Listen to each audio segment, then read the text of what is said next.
Jag heter Maria Ekblad och jag jobbar som gravid och en nyfödd fotograf i Göteborg. Och idag så ska vi prata om hur man får suddig bakgrund i sina bilder, nämligen kort skärpedjup. Det är ju väldigt många som har hittat till min kanal via min video om hur man fotar med manuella inställningar med bländare, ISO och slutartid. Och om du har börjat prenumerera här på grund av att du hittar mig via den videon får du jättegärna kommentera jag nedanför i kommentarsfältet. I den videon så går jag igenom hur man fotar med manuella inställningar i kameran. Och om du inte har redan tittat på den så tror jag det är bra om du kollar på den först. Jag har även en video där jag går igenom hur man ändrar inställningar i kameran och jag länkar båda de här nedanför så kan du kolla på dem ifall du behöver veta hur du ändrar inställningar. För det vi ska prata om idag kräver att man kan fixa lite och ändra några inställningar med sin systemkamera.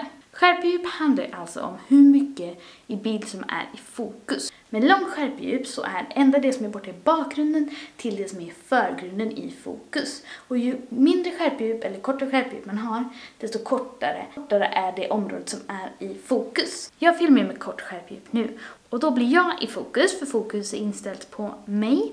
Och då blir det som är här framme i förgrunden suddigt och i bakgrunden är det suddigt. Jag tycker det här är superfint och jag älskar kort skärpedjup. Och det är därför jag vill prata om det idag, för det är verkligen en väldigt stor skillnad i bilderna.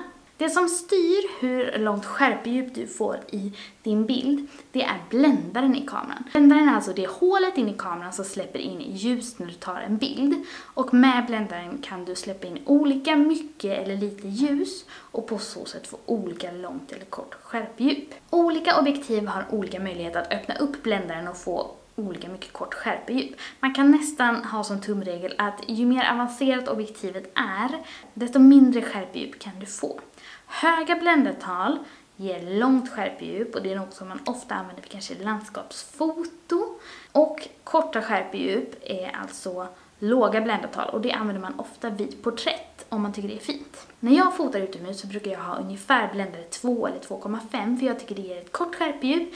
Men det blir ändå inte så att det är super kort skärpedjup så enbart en ögonfrans är i fokus. Jag personligen tycker att redan när man går upp till 3,5 eller 4 så kan det bli mindre suddigt i bakgrunden. Och därför så gillar jag att hålla mig runt 2. Om man är väldigt duktig så kan man ju fota på 1,2 eller 1,8 eller 1,4 och det finns många som gör det.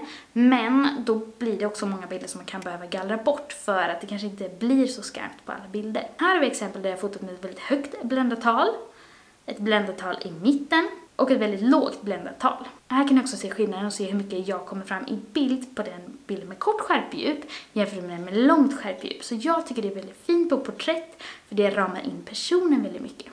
För att kunna fota med kort skärpedjup så kan du behöva anpassa din slutare. Slutaren bestämmer alltså hur länge luckorna som släpper in tid i kameran är öppna. Och om du släpper in väldigt mycket ljus, som när du öppnar upp bländaren med låga bländartal, då kan du behöva snabbare slutartid för att bilden inte ska bli för ljus eller överexponerad. Det finns ett läge på varje kamera som är bländarprioritet. Och med det kan du ställa in så att du enbart ställer in bländarens nummer. Och sen så kan kameran sköta ISO och slutartid. Det är väldigt bra i början när man är lite nyare om man är osäker. För då behöver man bara tänka på en faktor så kan kameran sköta resten. Så om du är lite nyare på foto och ska börja gå in på manuella inställningar så rekommenderar jag att man börjar med kanske bländarprioritet som läge. Det var allt för den här gången. Jag hoppas att ni tyckte det var roligt och lärorikt. Glöm inte att tumma upp videon om ni vill se mer videos som den här. Så hörs vi snart igen i nästa video. Ha det bra så länge!